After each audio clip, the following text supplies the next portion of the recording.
Mael Lee dan Anggita Oktaviani resmi menikah, mas kawin 100 gram emas.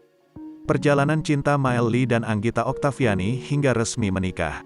Kreator konten Mael Lee telah resmi mempersunting Anggita Oktaviani. Pernikahan mereka digelar di Jakarta pada Sabtu, tanggal 28 Januari tahun 2023. Sebelum menikah, Mael Lee sempat melamar Anggita Oktaviani pada Juli tahun 2022. Anggita Oktaviani resmi menikah dengan Mael Lee pada Sabtu, tanggal 28 Januari tahun 2023. Mael Lee menikahi Anggita Oktaviani dengan mas kawin seberat 100 gram emas logam mulia. Pemilihan mas kawin tersebut sesuai dengan permintaan dari keluarga Anggita Oktaviani. Ini merupakan pernikahan kedua bagi Mael Lee, si pria terkuat dengan jargon bukan kaleng-kaleng itu. Sebelumnya, Mael Lee pernah menikah dengan Intan Ratna Juwita pada tanggal 30 Maret tahun 2020.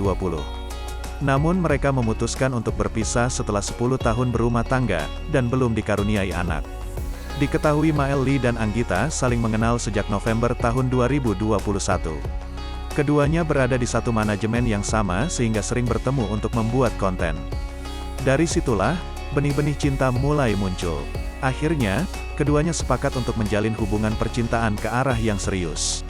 Setelah menjalin hubungan pacaran, Mael Lee kemudian melamar Anggita pada Juli tahun 2022. Acara lamaran mereka berlangsung lancar dan hikmat.